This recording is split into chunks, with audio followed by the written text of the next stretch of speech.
Welcome to the Heen View, a podcast series which interviews a range of sport club representatives and leading professional sport club personnel during the COVID-19 shutdown period. We find out what these clubs and people are doing during the current health crisis with some of our most popular sports seasons postponed. Today, we are coming from McCartney Real Estate in Torquay, in the main part of Torquay, at 7 Gilbert Street. And we've got some great signage here, and they've kindly sponsored us for episode 25 of the Heen View podcast. We've been lucky enough to go out to a few events, and this is one of the big events that we have this year coming out to McCartney Real Estate. I'm Mark Heenan, and today I'm joined by my co-host, Mark Stone. Now, Stoney, isn't it a great pleasure that we've got a great guest coming up, but to be in the company of McCartney Real Estate? It's always good. I've said to Tim in previous times, it's great to be part of McCartney Real Estate down here in Torquay, but really looking forward to our next guest because a community person, leader, a lot of admiration for our next guest, so I'm looking forward to having a chat with him. Well, today's guest took over the senior coaching reins at the Torquay Tigers senior football BFL playing coach in 2015. He recently recommitted as senior coach at Torquay Tigers Football Club for a further 2 seasons until 2022, which makes him, or will make him, the longest serving coach at the club.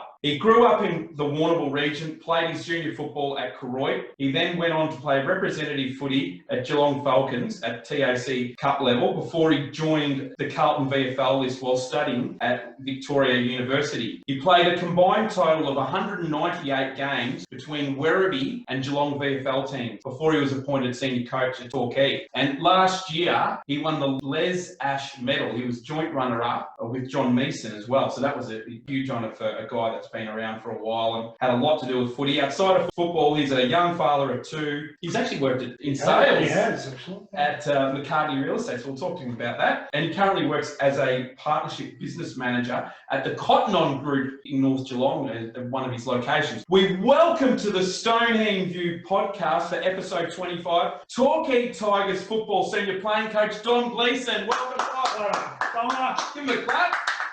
Hey, Dom, you're a great man for coming on board, and it's interesting. We've been talking to you over the last couple of weeks. We've been trying to get a bit of gossip, but it's done a bit of, a little bit of radio stuff as well. So there's a lot to get through. But you know this business pretty well. You know the guy that set us up, and incidentally, I want to say thank you to you because you helped us get this podcast down here at McCartney. So if it wasn't for you, we wouldn't be here. So thank you. No worries. Thanks for having me. What a welcome. So much energy. You got to have it, mate. You got to have it. Is it good coming back?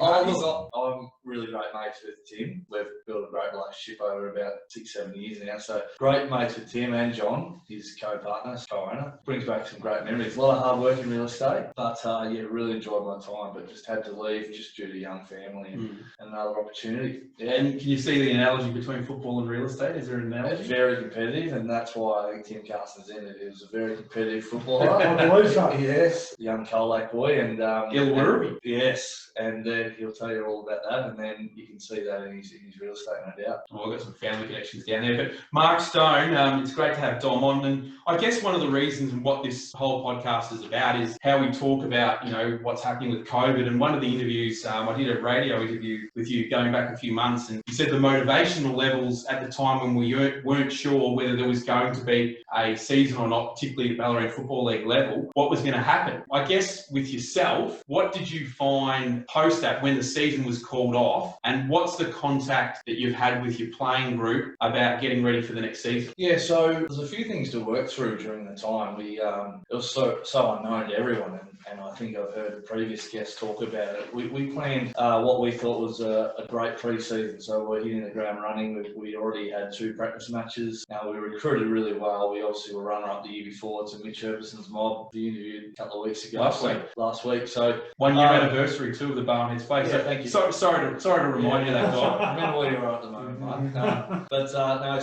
We thought we were building a great list, and then everything went down, and we sort of had to be really versatile and move with the times. And we planned for training in groups, and that got squashed on the head, and we got trained in partners, and then that got squashed. So in the end, the writing was on the wall. But what it did do for me as a senior coach is it allowed me to get down to the junior team, and for the club to put a little bit more time into our juniors, whether it be under 9s through to our Colts, which was exceptional to be a part of, to be honest. We got to see some young kids coming through and hopefully we can hold on to them to senior level, and another reason why I signed for 2 years. But going back to the contact, it's been pretty minimal, to be honest. I mean, it's a small community. We're all quite close. A lot of us have played in the premiership together, so we've had quizzes, we've had drinks on Zoom and things like that, but it dries up pretty quickly and it starts to become a bit monotonous. We had competitions, we put them in groups and they had to train, and everything they did, it created a point for that team. And so we did that for about 6 week, 8 week period. That was very fun, a lot of banter going around on the Facebook pages and whatnot. But in the end, when the season was squashed, it was almost like, okay, let's use this time to refresh, put some time back into the family, do the odd jobs around the house and be ready for 2021. Dom, I know your background really well, your footy background and your pedigree, and the ability Werribee and Geelong VFL, and what makes Dom Gleeson and your playing ability. You've signed another 2 years, which Mark mentioned. Your coaching ability and your playing ability. What makes Dom Gleeson a good coach? I don't know whether I'm good. I think to make a good coach, I think relationships and partnerships have to be very strong, and that's what I've prided myself on from the very day that I got appointed here. Going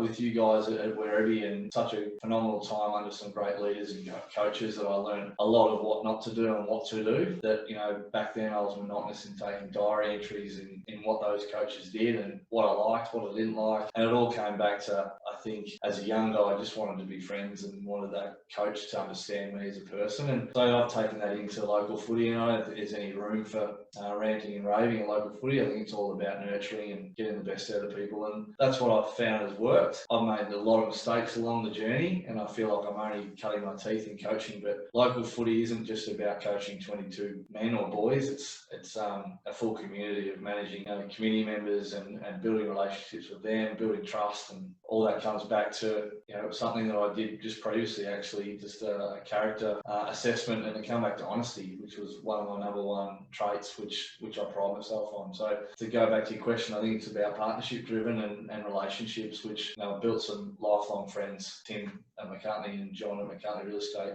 them included. You had a lot of success as a junior, and even coming up through the Falcons, you did really well, but also you made that transition. And as a young fella that came up and lived in Koroit, your parents are on a dairy farm, and then you made that move, and then after the Falcons, you go and live in a metropolitan region. So that would have been a huge adjustment. When you were sort of, before you got into VFL and you're on the outer fringes of, say, AFL level, did you sense back then that you wanted to be a coach? Was there a moment in time that, hey, I'm Dom Gleeson, I want, as much as I want to get out of my football ability, I can see myself being a leader? Because you've been a captain of some of these VFL clubs, so you've had leadership honours throughout your career. But was there a moment back then when you were playing even Carlton VFL that you knew you could be a coach? I don't know whether I knew I could be a coach, but I always really wanted to be a coach. I always wanted the ability to manage your own team. There's something in leadership, in getting everyone on the same page to get that ultimate reward. And I'd always admired,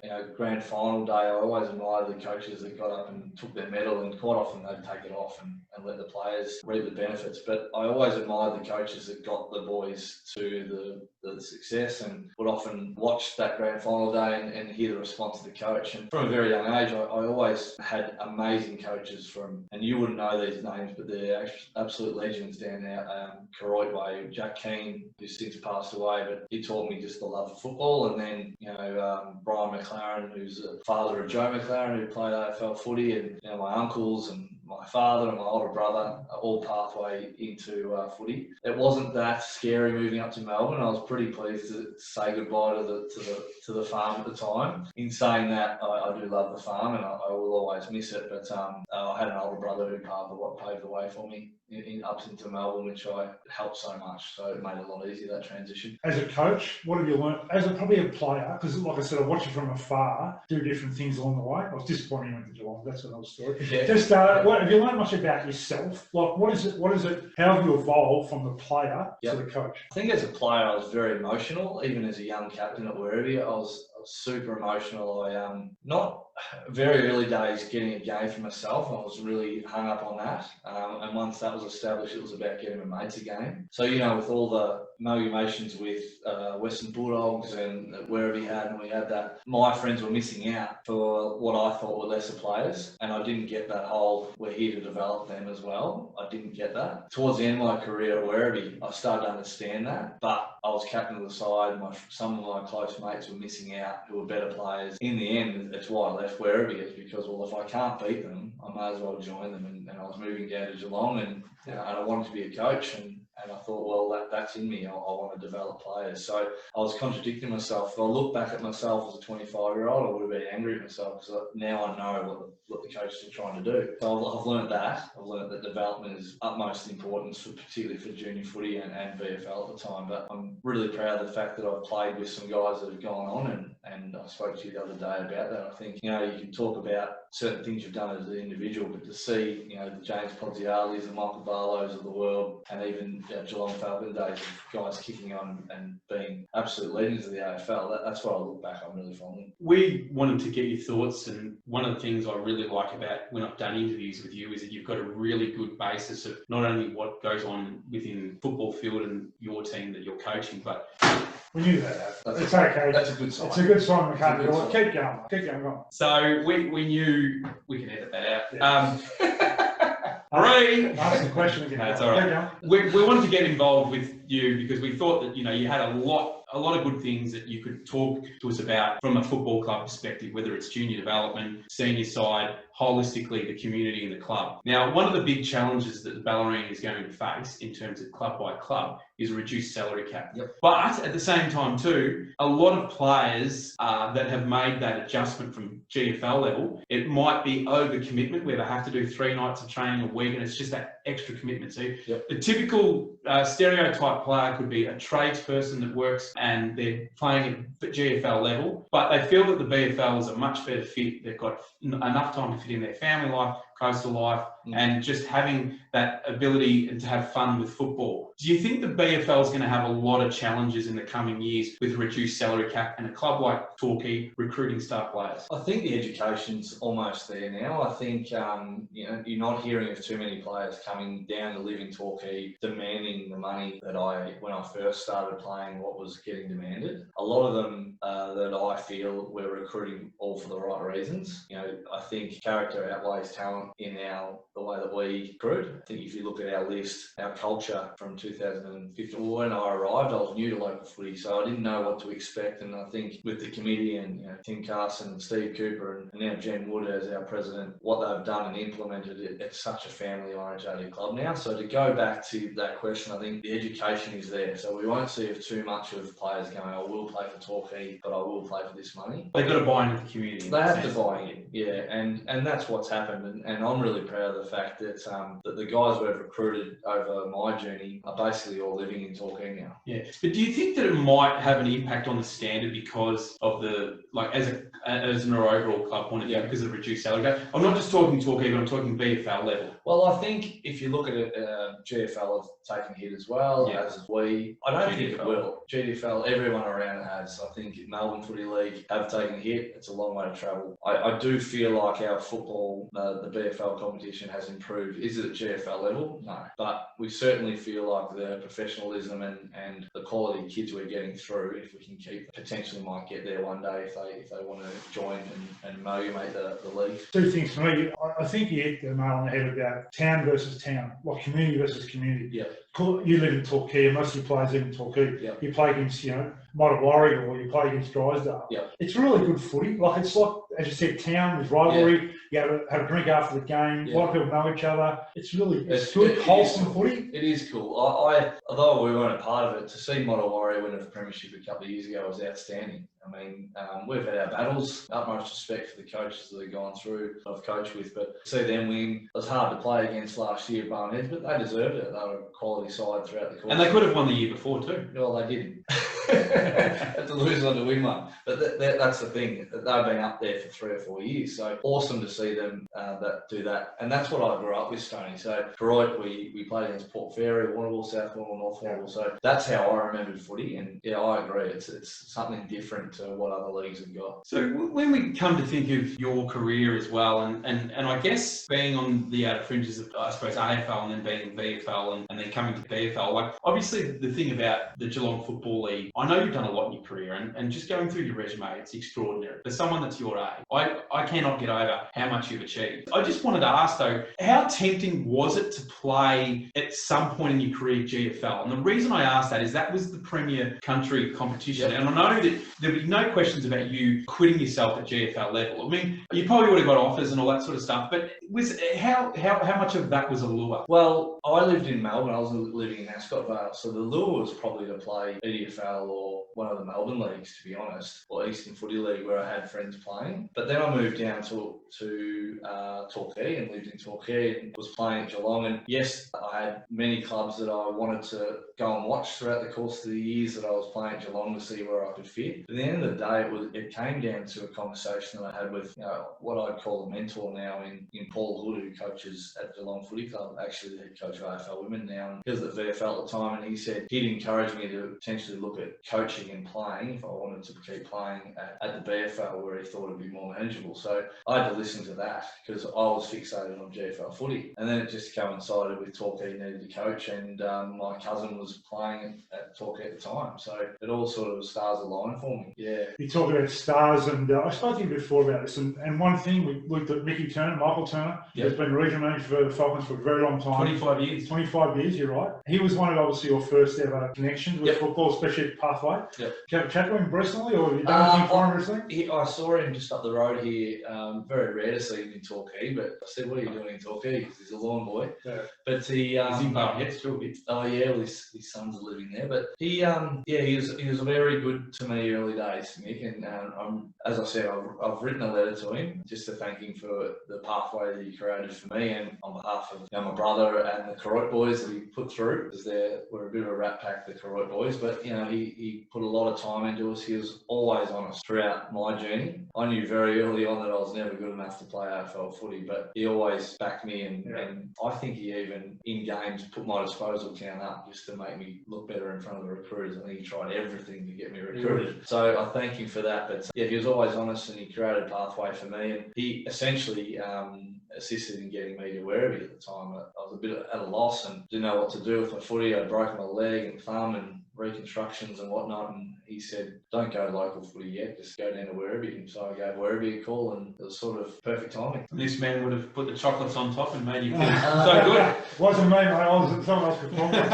Oh, well, around the same. Well, I said to him the other day, I said, Stoney's going to take credit.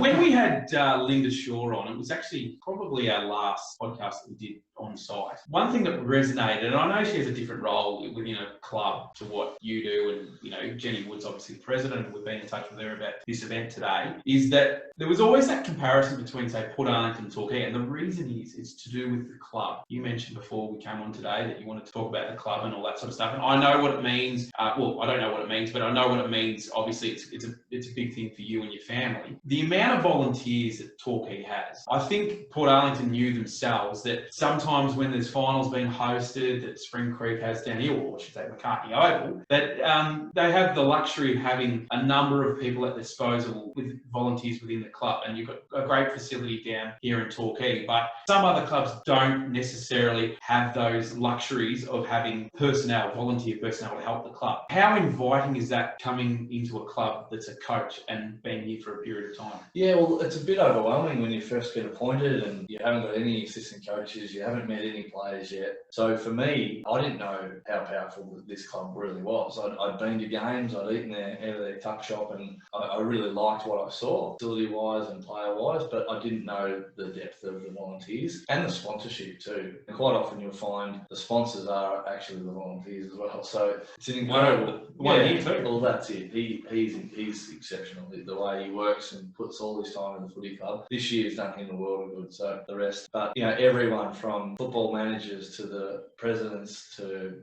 all the community members, it's just incredible. The junior club hasn't just got one under-9s team. I think there might be 6 of them. And then you go up through the ranks. It's just incredible. Our ground, you can see middle of winter, it gets a lot of use, and that's probably our biggest knock is our ground at the moment. Yeah, it's really humbling when you look at it. And it's one thing that I should mention is, and you don't really need the title, but I do walk around Torquay, and it is a smallish town, getting bigger, but I am proud of the fact that I am a part of it. And I think you do need to belong to something bigger than you and your family. It means probably much more this year than what it ever has before. You're a Koroit boy, so you're a country boy, right? In a country town, and Torquay's like a small country town with literally strong connections and community. So that's what it's about. That's why you're unique in this way, because you are a leader in the community, which you like being. But I've got two final questions, Dom. You've got two kids, boy and girl. Boy and a girl. How old? Pigeon pair, 7 and 5. Now, is there any ability shown in sport? I've heard a few things about Sullivan. So Have you? Yeah.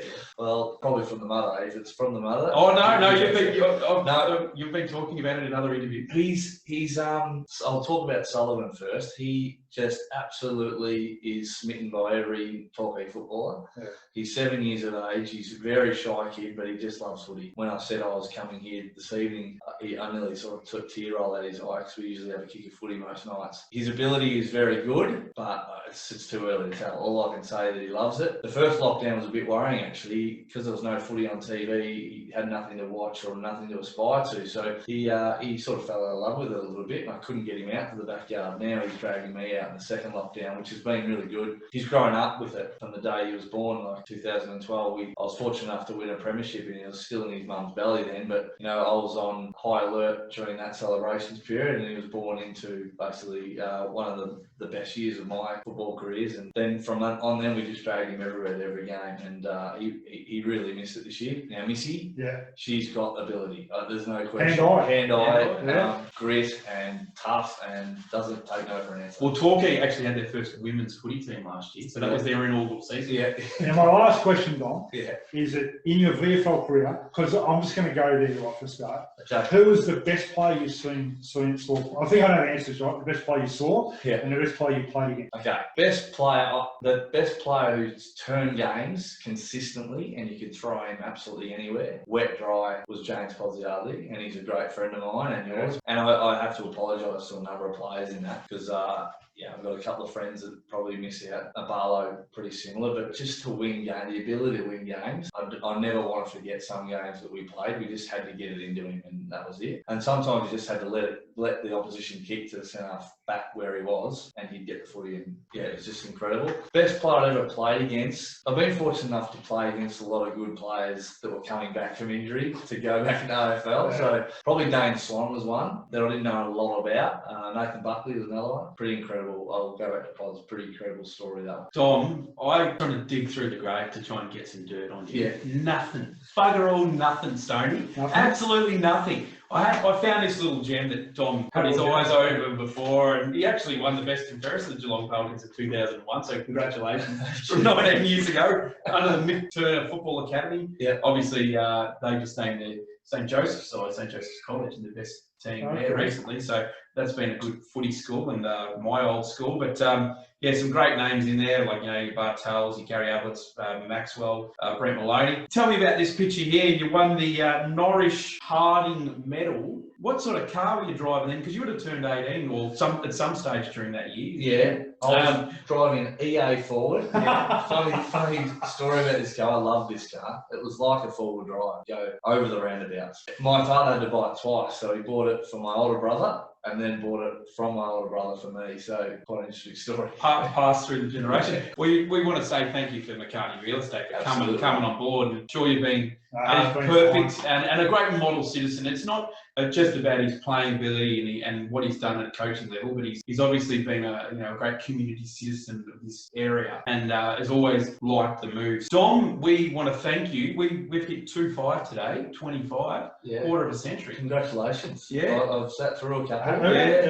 Sorry for putting you through that pain. He wanted to get some gossip on Mitch Herbison last week. But Mitch and I would play football together, and it was good listening to him, and although it hurt at times, they thoroughly enjoyed it. But no, well done on the 25 episodes. See what you're doing. It's sensational to hear these stories and how much it means to so many people, and hopefully we get the football and netball season up and about for next year, 2021. Absolutely, and what people are doing during COVID. So again, thanks for coming on. Mark Stone, you've had a bit to do with this guy, and I think when we were looking through our sheet of the guests that we wanted, this guy was one of the first guys we put down. It's always good to see you playing footy still, mate. Still enjoying it. And some of our Werribee's ex-teammates and your teammates and mates playing together. So thanks for coming on. No, thanks for having us. Beautiful stuff. We wanted to thank the compliments of McCartney Real Estate and Tim Carlson for setting this up, who's also the sponsorship director of the Torquay Tigers Football Club and obviously sponsoring us for episode 25. You can get in contact with McCartney Real Estate. They're at 7 Gilbert Street. They're also on Instagram and Facebook, so check them out. They're doing some great things, and during this sort of COVID period, it's going to be interesting to see how it evolves. Mark Stone, you can get in contact with the Stonehenge View. You can drop us a line on Facebook. We've got our Instagram page that Dom's also following, and our podcast is also available on Apple Podcasts and Spotify, and also we're on the launching platform Podbean, so we'll be putting that up tomorrow. What aren't you on, man? What aren't you on? Well, this guy's got a YouTube channel, Dom. We started up a YouTube channel, and I thought, I'm going to better that. When Adrian Setter from the Bulldogs got in contact with me, he said, well, where's the Twitter account? I said, I'll set one up. So we've got a Twitter account now as well. You can see our ugly mugs on you. Stoney loves a YouTube channel. So don't Stoney. Hey, Stoney, thanks for coming down. We're going to have a nice little chill out. You've had a big day. I've had a big day. Dom's had a big day. We can buy him a drink at the Torquay Hotel. So we'll head down there. But thank you for coming down and setting up. And we'll be back for next week, and we'll be catching up with another guest from the Geelong District Football League and a coach. We look forward to that. We'll be coming to East Fruit Market, compliments of Greg Holt and East Fruit Market in Ormond Road in East Geelong. So from the Stonehenge View, it's bye for now. We'll be back with episode 26 from East Fruit Market next week on September 30. Thanks for your time. Thanks for having me.